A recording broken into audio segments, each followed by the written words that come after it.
नमः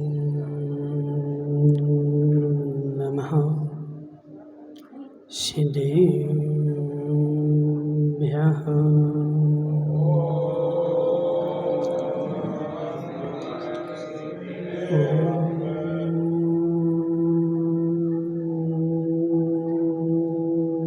नमः सिद्धेभ्यः।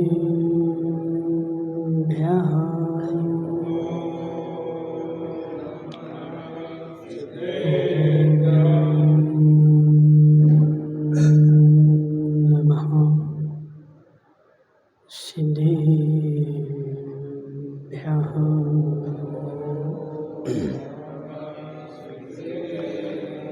तज्जयति परं ज्योति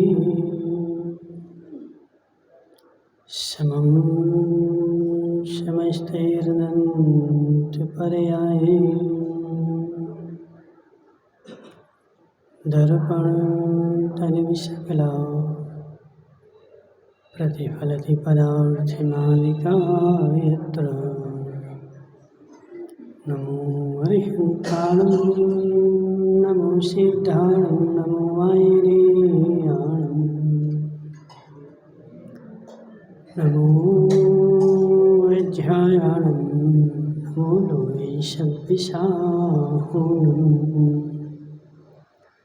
पंच परमेष्ठी भगवान की, अनंतानंत सिद्ध परमेष्ठी भगवान की, 1008 देवादेव शांतिनाथ भगवान की, 1008 देवादेव सुपार्श्वनाथ भगवान की, आचार्य भगवान अमृतचंद्र स्वामी की, आचार्य भगवान विशुद्ध सागर जी महाराज की, परम पूज्य मुझे शुद्ध सागर जी महाराज की, सागर जी महाराज की, समस्त मनीष संघ की। तीर्थंकर भगवान की दिव्य देशना हो, शादवाद वाणी जयवंत हो। आचार्य भगवान अमृतचंद्र स्वामी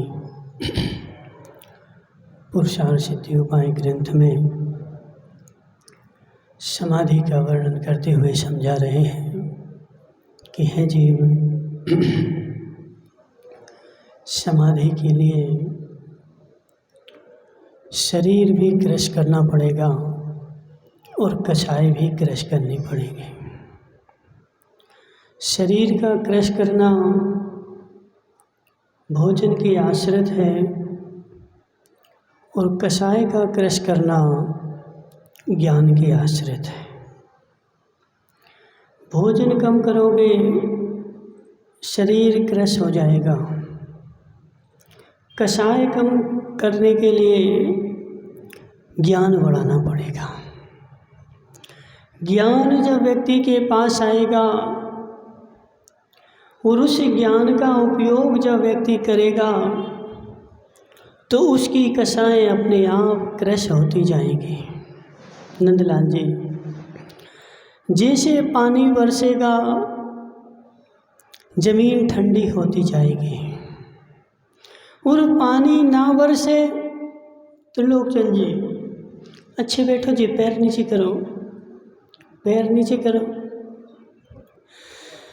पानी ना बरसे और हवा कितनी करो, समझो जरा। देखो क्या मुकेश भाई बने ठा, मूर्खों की भाषा, मूर्खों की भाषा। मूर्ख क्या करेगा?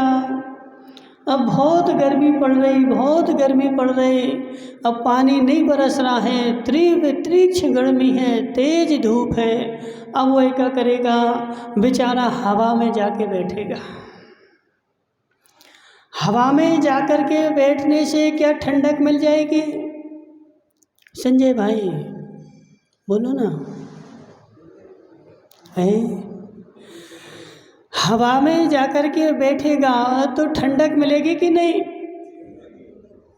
मूर्खों की भाषा है। हे जीव, हे जीव, किससे पूछे?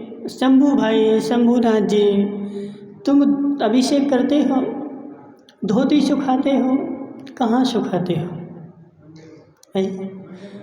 और जिस मंदिर में सुखाने वाले तो घोर पापी है।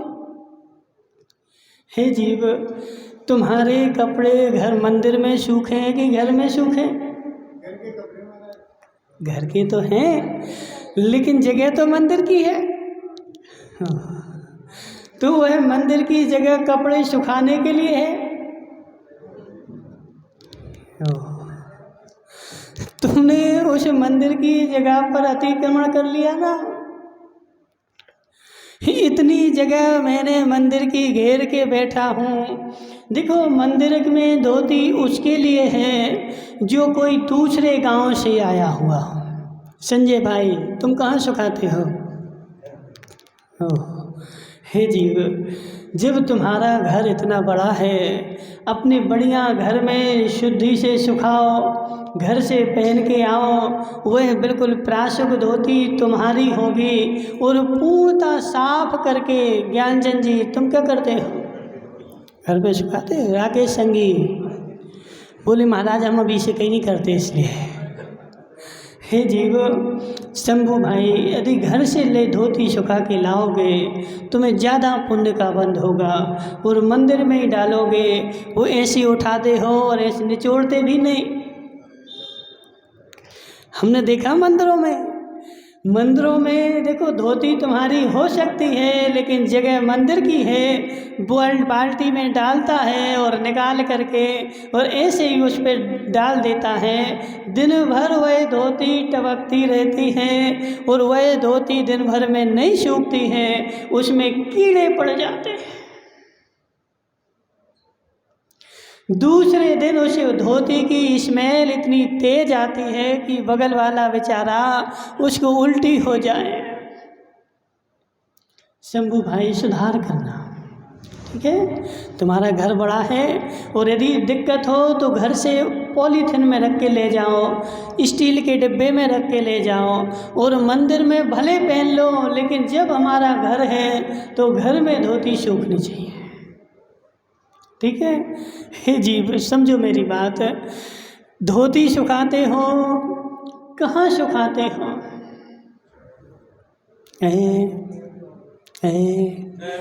हे जीव, ये भी घोर पाप बंध का कारण है। छाया में धोती सुखाता है, उसमें धूप लगती नहीं है, उस धोती में तुम्हारे असंख्यात कीड़े पड़ जाते हैं। और जो स्मेल आई वो किसकी आई? अभी पढ़ो ना, क्या नाम संजय भाई, बसु नंदी श्राप का चार पढ़ा कि नहीं? वो बोले महाराज नहीं पढ़ा। क्या पढ़ा फिर? हे जीव, बसु नंदी श्रावकाचार में शुद्धि के अलग अलग भेद दिए गए। धूप से भी शुद्धि होती है, स्नान करने से भी शुद्धि होती है, धुएं से भी शुद्धि होती है। शुद्धि के अलग अलग भेद किए गए। और वह कपड़े की शुद्धि तेरी तभी होगी जब उसमें धूप लगेगी। जब तक वह कपड़ा तुम्हारा गर्म नहीं हुआ तब तक वह तुम्हारा शुद्ध नहीं हुआ। तुमने छाये में धोती डाल दी और दिन भर में 24 घंटे में सूखी, उसमें इतनी स्मेल आ रही। वह स्मेल आई कहाँ से? अशोक भाई सांवरिया, उस धोती में स्मेल आई कहाँ से? बोलो ना।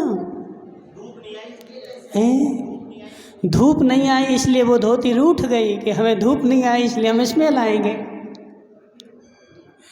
ऐसे ही होता ना। अब अशोक की देवी ने बोला एक नई साड़ी लेके आना, और अशोक बेचारा नई साड़ी नहीं लाया, तो कल से जो थी ना वो तुम्हारी देवी लेट करके रूठ गई, आज रोटी नहीं बनेगी। ऐसे ही वो धोती रूठ गई ना कि अब आज मैं स्मेल दूंगी क्योंकि मुझे धूप नहीं आई। हे जीव, धूप में तूने नहीं रखा और अनछने पानी में, बिना गर्म पानी में तूने अपनी धोती धोई थी, और बिना गर्म पानी था, असंख्यात जीव थे, और असंख्यात जीव तुम्हारी धोती में फंस गए थे, और तुमने छाया में डाल दिए थे, और अंतर मूरत में उनकी संख्या असंख्यात गुनी बढ़ी थी, और धीरे धीरे सूखी थी, और वह धोती में असंख्यात कीड़े भी सूख गए थे। ज्ञानचंद जी, अब तुम हंसो चाहे रो। संजय भाई सत्य बोला हमने, क्या सत्य बोला है? सत्य है कि नहीं? हे जीव, वस्तु का स्वरूप ऐसे ही है कि तूने जो मंदिर की धोती धोई थी वह अनछने पानी में धो दी थी, और छाना भी था तो वह कैसे छाना था? माता सत्य बताना। नवरत्न की देवी से पूछ ले, हे नवरत्न की देवी, पानी छानती कि नहीं छानती? कब छानती है? हे जीव, मुकेश भाई बने था, नवरत्न की देवी बोली महाराज सुबह से छान के रख देते हैं और दिन भर चलता रहता है। पानी छन गया। आज वो संजय की अम्मा नहीं आई, कहाँ गई वो संजय की अम्मा? हे भाई संजय, कम से कम 4 महीने तो बाहर नहीं भेजो, और 4 महीने बाहर जाओगे तो अंदर कब आओगे? पदमचंद जी सत्य है कि नहीं? देखो, जो 4 महीने बरसात के होते हैं, जो सच्चा श्रावक होता है वह 4 महीने घूमने फिरने का त्याग कर देता है। क्यों संजय भाई? क्योंकि चतुर्मास में प्रत्येक जमीन गर्भवती हो जाती है, और इस जमीन में असंख्यात और अनंत जीवों की उत्पत्ति हो जाती है, और तुम्हारा जैसे ही गाड़ी का टायर घूमता है और असंख्यात जीव मरने प्रारंभ हो जाते हैं। इसलिए एक सच्चा जैनी पदमचंद जी 4 महीने के लिए कम से कम हिंसा छोड़ करके और आत्मा की सिद्धि के लिए महाराज के चतुर्मास करवाता है कि मैं 4 महीने आत्मा की सिद्धि करूँगा, अपने स्वभाव को जानूँगा, ज्ञान को जानूँगा और ज्ञानमय बनूँगा। इसलिए 4 महीने जाने का त्याग। संजय भाई, अपनी अम्मा को समझा देना। समझा दोगे? आना तो बोलो। किसका?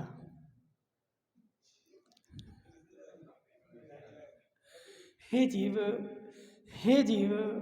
जिसने 2 इतने बड़े बड़े बेटे कर दिए, बेटों के भी बेटे बड़े बड़े कर दिए, और अब भी 70 साल की डुकरिया को बेचारी को बैठने जाना पड़े। क्या नाम तुम्हारा? धर्मचंद जी, सत्य बताना, बेटे बड़े क्यों किए जाते हैं? ताकि सारा लोक व्यवहार बेटे निभाएंगे, बहू निभाएगी, और डोगरा बेचारा स्वतंत्र होकर के धर्म ध्यान करेगा।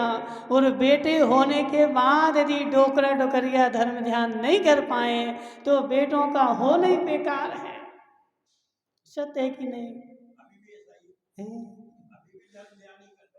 नहीं, तुम्हारी चर्चा नहीं कर रहा धर्मचंद जी, तुम्हारी चर्चा नहीं कर रहा है, एक सामान्य चर्चा चल रही। तो समझो बात को, अपने विषय पे आ जाओ कि नवरत्न की देवी ने सुबह 6 बजे पानी छान के रख दिया, और वह पानी कब तक चलेगा? नहीं, शाम के 7 बजे तक और रात के 10 बजे तक एक बार छान दिया ना, वह मार मार के मुसलमान बना दिया।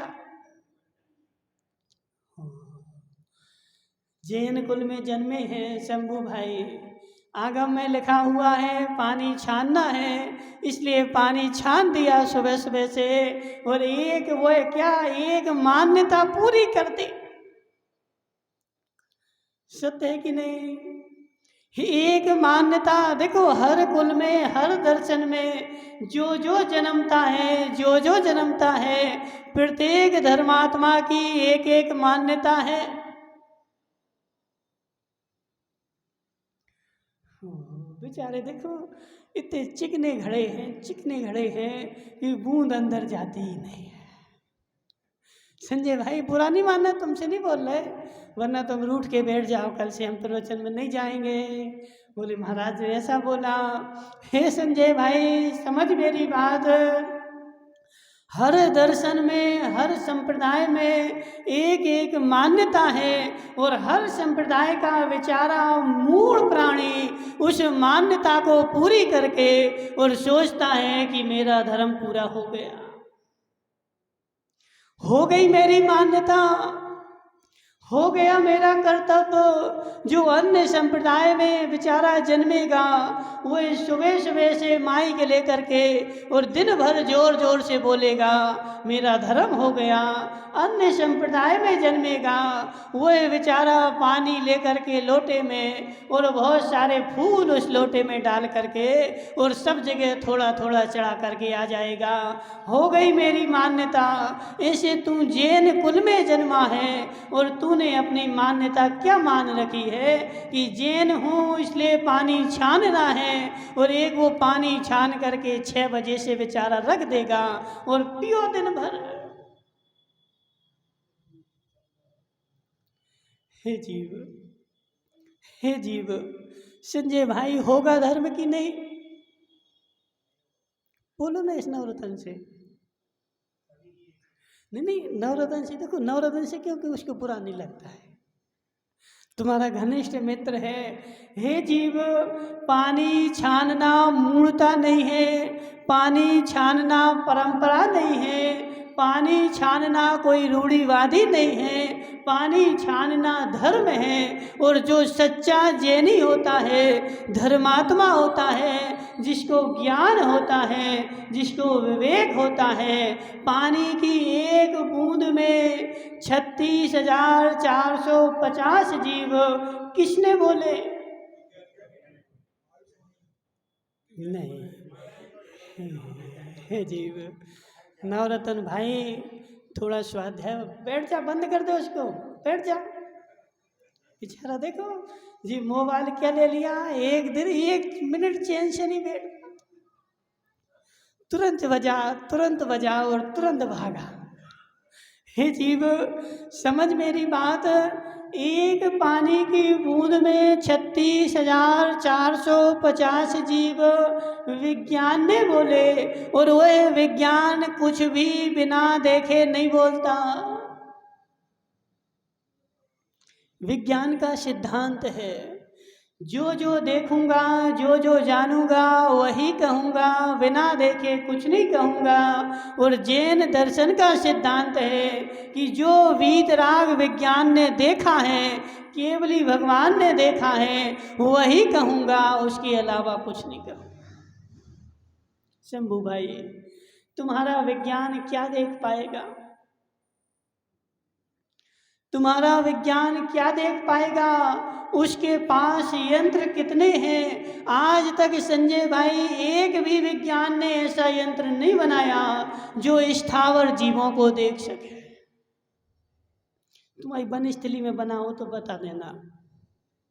संजय भाई, जितने भी विज्ञान के पास यंत्र हैं, वे मात्र किसको देखते हैं? तो स्थूल वादर जीव ही दिखते हैं। एक इंद्रिय जीव, स्थावर जीव दिखता नहीं है। 36,450 कौन से जीव हैं? सूक्ष्म बोल रहा, वो मुकेश भाई संगी बोल रहा, सूक्ष्म। संजय भाई, सूक्ष्म है क्या वो? हे मुकेश संगी, जरा दिमाग की बत्ती जला। वह सूक्ष्म नहीं है, वह स्थूल है। सूक्ष्म को विज्ञान देख सके उसके पास ऐसा यंत्र ही नहीं, उसके पास ऐसी आँख ही नहीं। वह 36,450 जो है वह बादर हैं, स्थूल हैं, बड़े बड़े हैं। उसने विज्ञान ने एक बूंद में 36,450 जीव स्थूल देखे हैं, जबकि उसमें हैं तो बहुत सारे हैं। असंख्यात तो एक इंद्री है, असंख्यात तो एक इंद्री है। उसमें 2 इंद्री, 3 इंद्री, 4 इंद्री, 5 इंद्री उस पानी की बूंद में जीव हैं। और जो छन्ने से हम छानते हैं वह स्थावर जीवों को नहीं छानते, वह तृष जीवों को छानते हैं। किसको छानते हैं? तृष जीव को उस पानी के छन्ने से छानते हैं। और वह पानी का छन्ना कैसा होना चाहिए माताओं? नवरत्न की अम्मा, देखो तुम तो बूढ़ी हो गई धर्म करते करते, अब सत्य बताओ कि वह पानी का छन्ना कैसा होना चाहिए?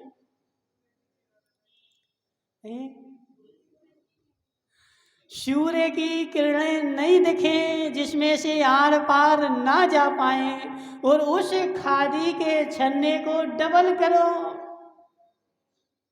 सिंगल नहीं। संजय भाई क्या सोच रहे? हे जीव, हे जीव, समझ मेरी बात। जिसमें सूर्य की किरणें आर पार नहीं दिख रही हों, उस खादी के छन्ने को डबल करो। और वह खादी का छन्ना कितना बड़ा होना चाहिए कि जिस बर्तन में छानो उससे कम 3 गुना हो उस मुंह से। 3 गुना राकेश संगी है तुम्हारे घर में?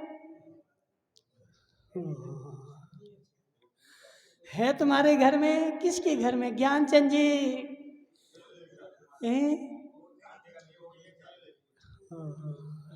जीव, हे जीव, हे मूढ़ प्राणी, तू जैन तो बन गया, पानी भी तूने छाना, लेकिन कैसे एक रूढ़िवादी एक मान्यता मैंने पूरी कर दी।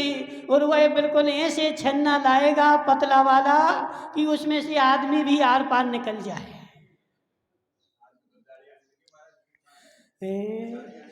हे जीव, जाली से छानेगा, जाली में ही बंधेगा, गारंटी मेरी।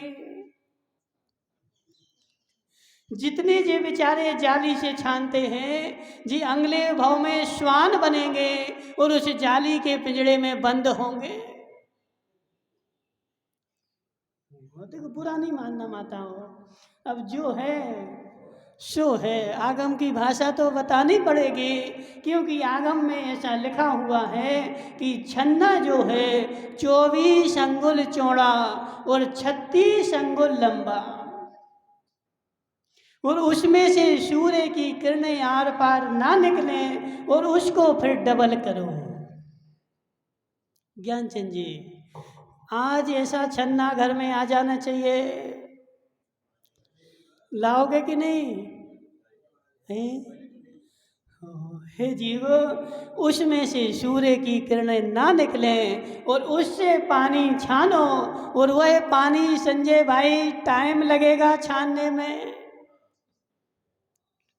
अब जी माताएं तो इतनी होशियार है ना कि वो साड़ी का पल्लू लगा करके छान देते। हे जीव, हे जीव, वह साड़ी के पल्लू से तुम्हारा पानी नहीं छनता है, वह मात्र तुम्हारी रूढ़िवादिता है। मोटा कपड़ा खादी का यदि टेरी काट का भी है तो पानी नहीं छनेगा। मोटा हो, कैसा हो?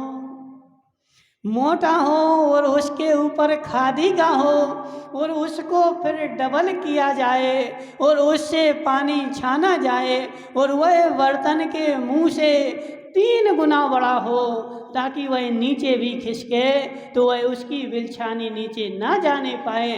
इतने मोटे पानी से पानी छनेगा और जो नीचे पानी छना है वह भी अंतर मुहूर्त तक छना हुआ रहेगा। अंतर मुहूर्त के पहले पहले त्रिलोकचंद जी सुनो जैन धर्म को। वो बेचारे हैं जी है क्या नाम त्रिलोकचंद जी, जैन कुल में जन्म लेने से कल्याण नहीं होगा।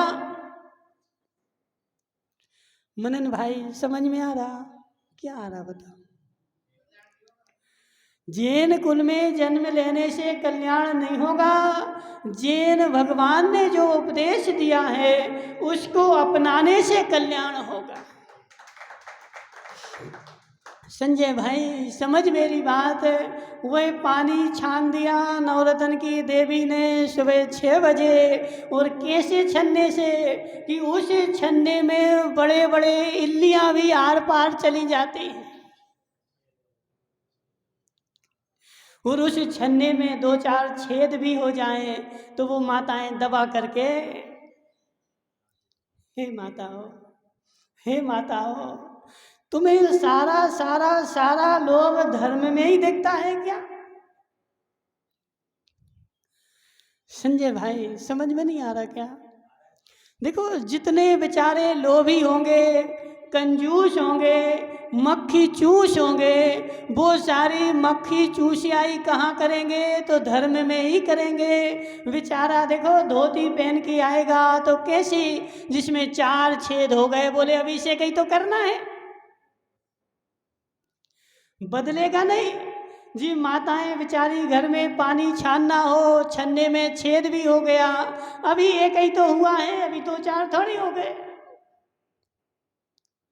हे नवरत्न भाई, एक छेद हो गया, वह छन्ना तुम्हारा काम का नहीं बचा, उस छन्ने को बदलना पड़ेगा। धोती में एक छेद हो गया काला जी, समझो मेरी बात, थोड़ा सा छेद हो गया, वह धोती अब अभिषेक के काम की नहीं बची। हे जीव, फटी धोती से भगवान का अभिषेक करेगा, घोर दरिद्री बनेगा। आचार्य भगवान कहते, बहुत पुस्तकों में उन्होंने लिखा है, टूटे बर्तनों से, टूटे चावलों से, फटे वस्त्रों से जो भगवान की पूजन करेगा वह भव भव में दरिद्री होगा। हे ज्ञानचंद जी, पूजन करते हो, करते हो, द्रव्य कहाँ से लाते हैं? मंदिर से ले लेते। बर्तन कहाँ से लाते हैं? हे जीव, द्रव्य भी मंदिर की, बर्तन भी मंदिर का, और वो पुस्तक पूजन की कहाँ से लाते हैं? महाराज पूजन की पुस्तक भी मंदिर की। हे ज्ञानचंद जी, जरा दिमाग की बत्ती जगा, दिमाग की बत्ती जगा। तेरे घर में कौन सी कमी है? तू तो सोने की थाली में भगवान की पूजन कर तब भी कम है, जीवन भर तहसीलदार रहे। देखो हम तो स्पष्ट बोलते हैं ज्ञानचंद जी, बुरा नहीं मानना। अभी तुम वहाँ चले जाओ घाटोल में, जितने व्रती हैं, जितने रोज पूजन करने वाले हैं, वह अपने घर से चांदी की थाली लाते हैं और चांदी के पूरे बर्तन लाते हैं। हे जीव, ये स्टील की बर्तन में पूजन करेगा। स्टील जो है खोटा धातु है। शंभू भाई समझो मेरी बात, स्टील जो है क्या है भाई संजय भाई, धातु है कि कुधातु है? बोलो ना। स्टील जो है कुधातु है, धातु नहीं है। और कुधातु में बैठ करके पूजा करेगा, अभिषेक करेगा, तो तू अगले भाव में घोर दरिद्री होगा। देखो धर्मचंद जी, ये सारी तुम्हारी शिथिलाचारी है। मंदिर में स्टील के बर्तन तो होने ही नहीं चाहिए।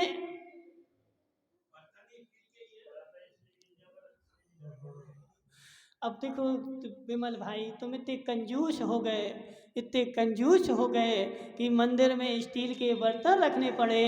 ला करके पीतल के रख दो, वो सब हटा दो। बोल दो काला जी से कि हमारी तरफ से सारे पीतल के बर्तन मंदिर में रखे जाएंगे।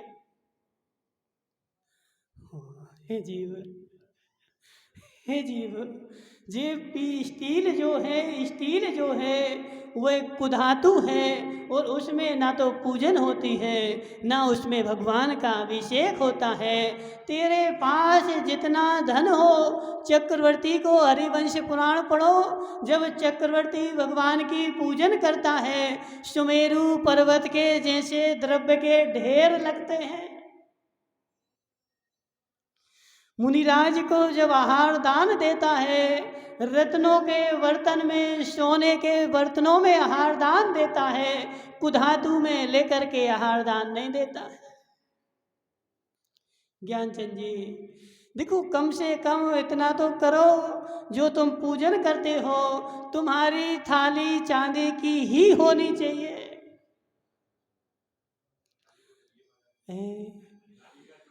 हे जीव, प्रमाद ही नरक में ले जाता है। प्रमाद नहीं करना। हाँ बोलो संजय भाई,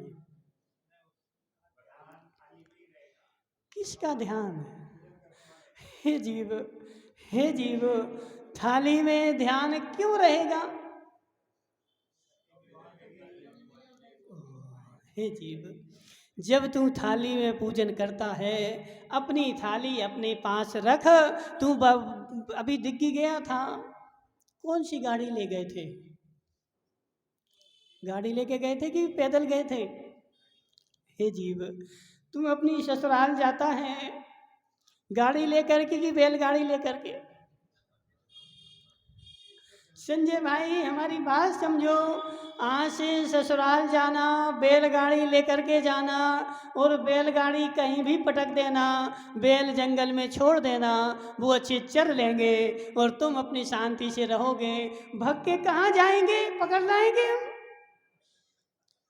महाराज अच्छी बड़ी गाड़ी लेंगे, नई गाड़ी लेंगे, तो ससुराल जाएंगे तो उसकी टेंशन रहेगी। बाहर गाड़ी रखी है, कोई ले नहीं जाए, कोई कुछ कर नहीं जाए। हे जीव, तुझे अपने भोग भोगने के लिए तो स्पेशल आइटम चाहिए, जो ऑडी भी निकल आए 1 करोड़ की। ज्ञानचंद जी, सत्य है कि नहीं? सत्य बताना। तुम्हारा जो वाहन है संजय भाई, वो 1857 का है कि 2023 का है? सत्य बोलो। हे जीव, ले जाए, ले जान दो, दूसरी आ जाएगी। हे जीव, हे जीव, उत्कृष्ट द्रव्य से, उत्कृष्ट थाली में, उत्कृष्ट वस्तु से जितना तुझे मिला है, जम सकई तम की रही। लिखा कि नहीं लिखा? हे जीव, तू तो पक्का सोनगढ़ी हो गया। तुम पक्का सोनगढ़ी हो गया। सारी बातें जितनी हैं वो सब हम भावों में ही लगाएंगे, हम द्रव्य में नहीं लगाएंगे। हे जीव, जिसके पास द्रव्य है वह उत्कृष्टता द्रव्य में भी लगेगी और भावों में भी लगेगी। बिना द्रव्य के गृहस्थ के भाव नहीं बनते। धर्मचंद जी समझो मेरी बात। अब धर्मचंद जी बोले महाराज हम तो घर से बैठे ही बैठे पूजा कर लेते हैं। कौन सी पूजा? भाव पूजा। अब बोले चावल धोएंगे, जीवों की हिंसा होगी, जीव मरेंगे, मंदिर जाएंगे रास्ते में जीव मरेंगे, इसलिए हम तो घर में बैठे ही पूजा कर लेते हैं। नहीं, हे शंभू भाई समझ मेरी बात, जब तक तेरे अंडर में द्रव्य है तब तक तुझे द्रव्य से ही पूजा करनी है। और कौन से द्रव्य से? जितना तेरे पास उत्कृष्ट से उत्कृष्ट द्रव्य है। काजू चढ़ा, पिस्ता चढ़ा, बादाम चढ़ा, अखरोट चढ़ा, उत्कृष्ट द्रव्य जो तुम खाते हो वह चढ़ाओ। और जितनी संपत्ति मिली है ज्ञानचंद जी, देखो संजय जैसा बोल रहा है ऐसा नहीं करना कि चांदी की थाली ले जाओ अब उसी को देखते रहो, हमारी चांदी की थाली, हमारी चांदी की थाली। हे जीव, मंदिर से कोई नहीं ले जाएगा, और जो मंदिर की चुराएगा वह बेचारा अनंत काल तक निगोद में जाएगा। देखो धर्मचंद जी स्पष्ट बोलते, अभी गोमटेश्वर है ना, गोमटेश्वर में पत्थर पर शिलालेख लिखे हैं। उस शिलालेख में लिखा हुआ है कि जो मंदिर का एक चावल का दाना खाएगा, कितना कितना काला जी बातें देखो, वो दोनों बैठ जाते पास पास में। हे काला, देखो कल से काला जी की कुर्सी यहाँ माइक वालों के पास में लगाना, ठीक है? वो दोनों साथ में बैठते ना, तीनों नेता बैठ गए तो बेचारे तीनों नेता बातें कर रहे हैं। हे काला समझ मेरी बात, गोमटेश के शिलालेख पर लिखा नंदलाल जी, जो चावल का एक दाना मंदिर का खाएगा वह 60,000 वर्ष तक विष्ठा में कीड़ा बनेगा। मल में जो कीड़े होते ना, गोबर में जो कीड़े होते ना, वह 60,000 वर्ष तक एक दाना चावल का मंदिर का खा लिया तो एक दाने के खाने का फल क्या है कि 60,000 वर्ष तक विष्ठा में कीड़ा बनना पड़ेगा।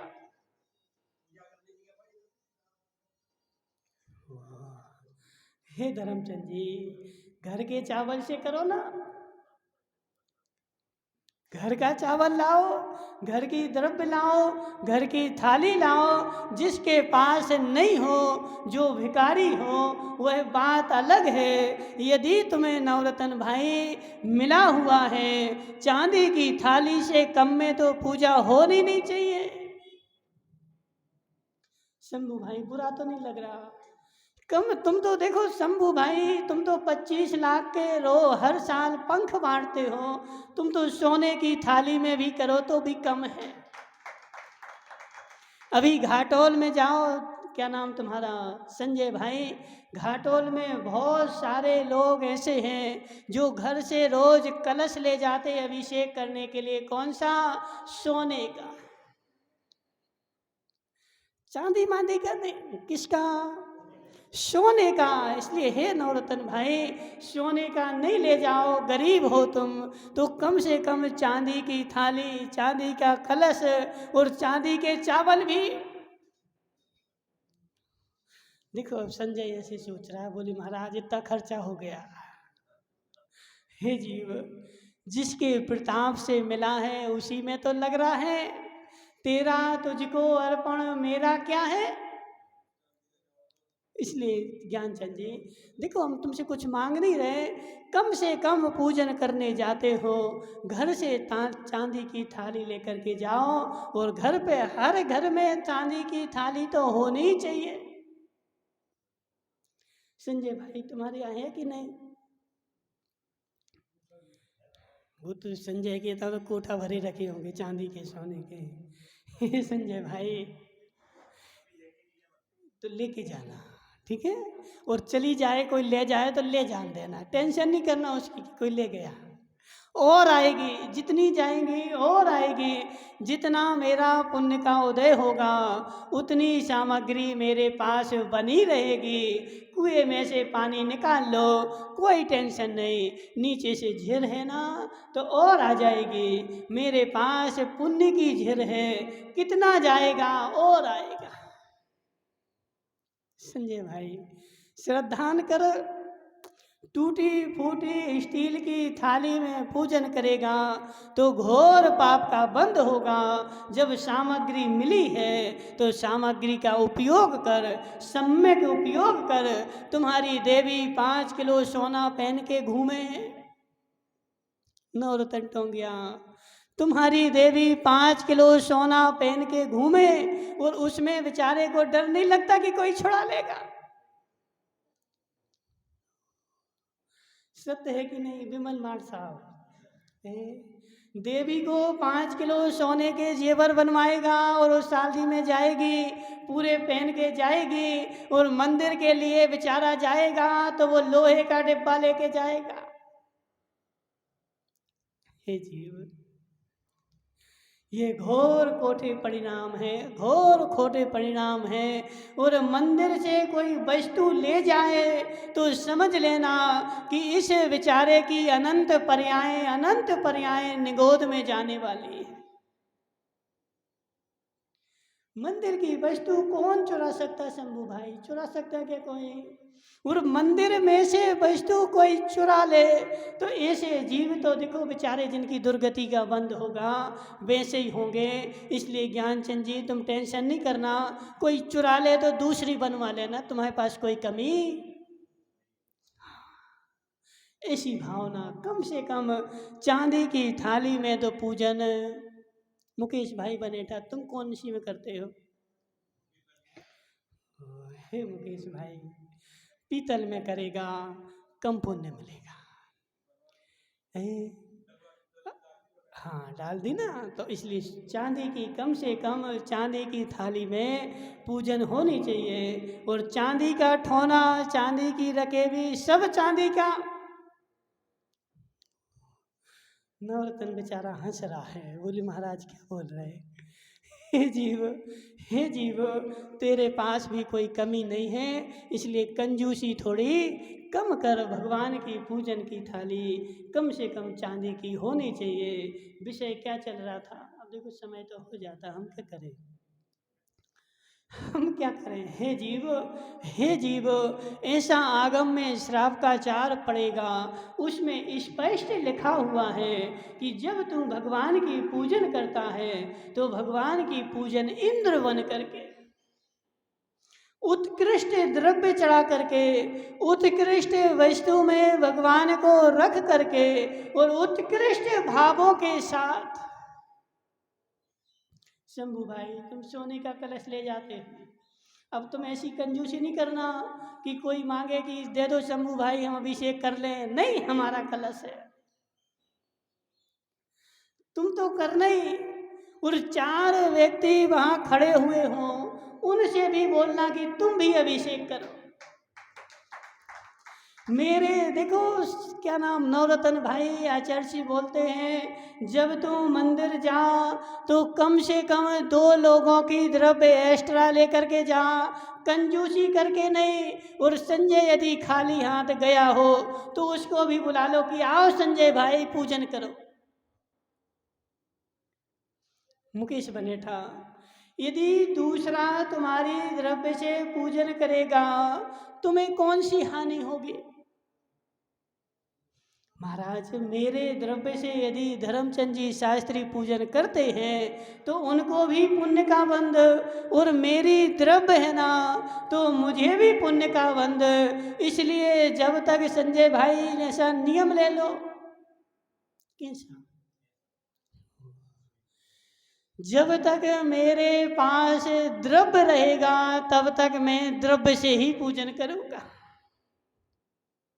खाली हाथ नहीं, खाली हाथ नहीं। ये देखो माताओं, बहुत सारे लोग बोले महाराज हम तो खाली हाथ जाते हैं और 10-50 रुपया डाल देते हैं, ये भी तुम्हारा शिथिलाचार है। ज्ञानचंद जी, ये भी तुम्हारा शिथिलाचार है। अब तुम एक काम करना, तुम्हारे बेटे की शादी हो गई ना, अब बेटे की शादी जब हो और उनको देखने जाओ बेटी वालों को, तो उनके हाथ पे 20 रुपया रख देना और बोलने कि नारियल खरीद के रख लेना हाथ पे। शंभू भाई क्या होता बताओ, कम से कम जब यदि बेटी देखने गए और पक्की करके आए तो ज़्यादा सोना चांदी नहीं रखोगे तो कम से कम एक नारियल तो हाथ पे रख के आते। तुम्हारे यहाँ नहीं पता, बुंदेलखंड में तो ऐसे ही होता है। अब यहाँ क्या होता हमें नहीं पता। यदि देखो पहली बार देखने गए थे और देखने गए और वहीं पक्का हो गया लेकिन कुछ लेके नहीं आए थे तो तुरंत एक नारियल लेकर के और उनके हाथ पर रख देते हैं कि अब अपना रिश्ता है। अब पदमचंद जी समझो मेरी बात, अब तुम उनके हाथ पे 20 रुपया रखना। शंभू भाई 20 का नोट रखना और उनसे बोलना कि एक नारियल बाजार से खरीदना और हाथ पे रख लेना, अपना रिश्ता पक्का हो गया, पक्का होगा। हे जीव, हे जीव, भगवान के पास जब जा तो घर से कुछ ना कुछ द्रव्य लेकर के ही जा और उत्कृष्ट परिणाम बनाना है। रामलाल जी एक नियम ले लो, आज से खड़े हो जाओ। बहुत बड़ा नहीं है, एक बिल्कुल छोटा सा नियम है, छोटा सा नियम है। तुम अपने जेब में कम से कम 2-4 बादाम 24 घंटे रखे रहना। क्यों? क्यों? यदि मैं कहीं बाहर भी गया और रास्ते में मुनिराज मिल गए तो किसी का मुंह नहीं देखना पड़े, अपने जेब से बादाम निकाल करके और तुरंत चढ़ा दूंगा। नियम है पक्का, कायोसर कर लो। 9 बार नमो कारण पढ़ो। हे नवरत्न भाई तुम भी ले लो। ऐसे सूखे नहीं। देखो क्या होता है शंभू भाई, अब तुम उदयपुर गए, जयपुर गए और वहाँ सामने मंदिर मिल गया, अब तुम सूखे हाथ ऐसे हिलाओगे नहीं। यदि आसपास दुकान है तो अच्छा बड़ा सा श्रीफल लेकर के चढ़ाओ, और नहीं है दुकान तो तुम्हारे जेब में बादाम रखी ना, वो निकाल करके चढ़ा दो। रास्ते में कहीं जा रहे थे नवरत्न भाई, वो मुर्गा जैसी मुंडी नहीं हिलाना। देखो राजस्थान के लोग, एक बार हमने पहले ही बताया था शंभू भाई, क्या होता है राजस्थान के लोग गाड़ी पे जा रहे होंगे तो वो मुर्गा जैसी मुंडी हिलाएंगे उसी पे बैठे बैठे।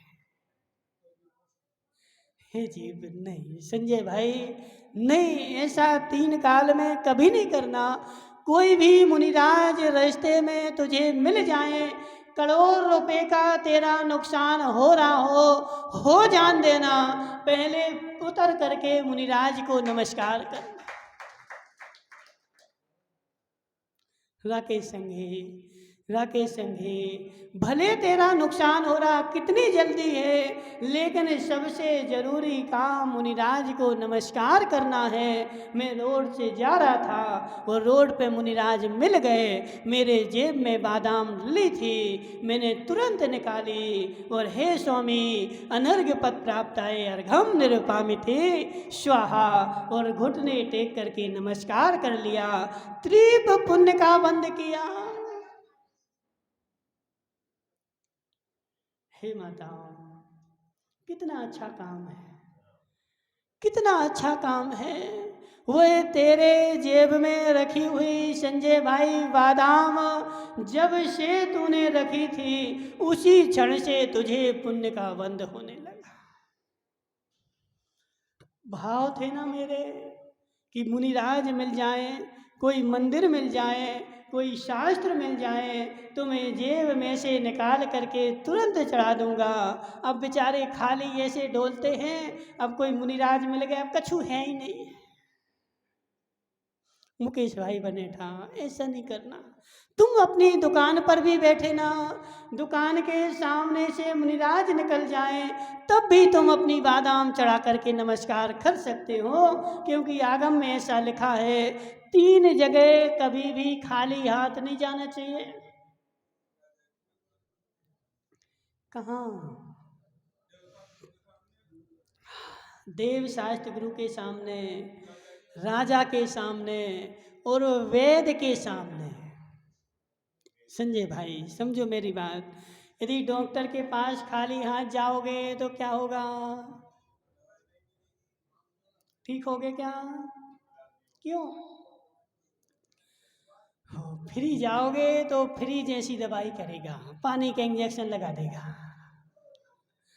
इसलिए हे जीव, डॉक्टर के पास कभी खाली हाथ नहीं जाना, गुरु के पास कभी खाली हाथ नहीं जाना, और राजा के पास कभी खाली हाथ नहीं जाना।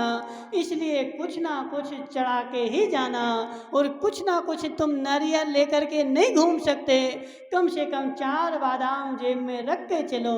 और जब भी तुझे देव शास्त्र गुरु मिल जाए, राजा मिल जाए, वह भेंट चढ़ा करके नमस्कार कर, और वह तेरे जेब में क्या नाम इसका, मनन भाई, रख लोगे। कब रखोगे? जब मंदिर आओगे तभी, कि जब टोंक जाओगे तब भी? हमेशा 24 घंटे जैसे तुम्हारे जेब में नवरत्न भाई वह नाक पोंछने के लिए रूमाल रखा रहता ना, अब उस नवरत्न टोंगिया को बेचारे को देखो, उस नाक टपकती नाक से इतना प्रेम है कि मेरी एक बूंद नाक नीचे न टपक जाए, तो उसको पोंछने के लिए रूमाल रखे हैं और पोंछ करके जेब में रख लेता है। ऐसे हे नवरत्न टोंगिया, तुझे नाक से इतना प्रेम है, लेकिन देव शास्त्र गुरु से प्रेम नहीं है। जैसे जेब में रूमाल रखा ना, ऐसे जेब में बादाम पड़ी रहनी चाहिए हमेशा 24 घंटे, और जब भी मौका आ जाए और जेब में से निकाली और तुरंत स्वाहा। इसलिए क्या नाम है बोला रखते ना, इसलिए ज्ञानचंद जी अब तो तुम रिटायर हो गए, समझो मेरी बात। अब तुम्हें काम क्या है? धर्म ध्यान करना है, कि अब कोई दुकान वुकान भी चलाना है? नहीं चलाना ना, तो आज से ऐसा नियम ले लो, खड़े हो जाओ। नहीं देखो, उनको इतनी पेंशन मिल रही है कि उनको कोई टेंशन नहीं है, और पेंशन नहीं भी मिले तो उन्होंने इतना कमा के रखा है कि उनका बेटा भी फ्री में बैठे बैठे खाएगा। सत्य है कि नहीं? ठीक है ना? तो आज से एक नियम ले लो, जब भी भगवान की पूजन करूँगा, घर से चांदी की थाली लेकर के जाऊँगा, और 4-5 बादाम जेब में हमेशा डाले रहूँगा। पक्का? बैठ जाओ। देखो, इसको बोलते काला जी धर्म की प्रभावना। मुकेश भाई बनेठा, इसका नाम है धर्म की प्रभावना।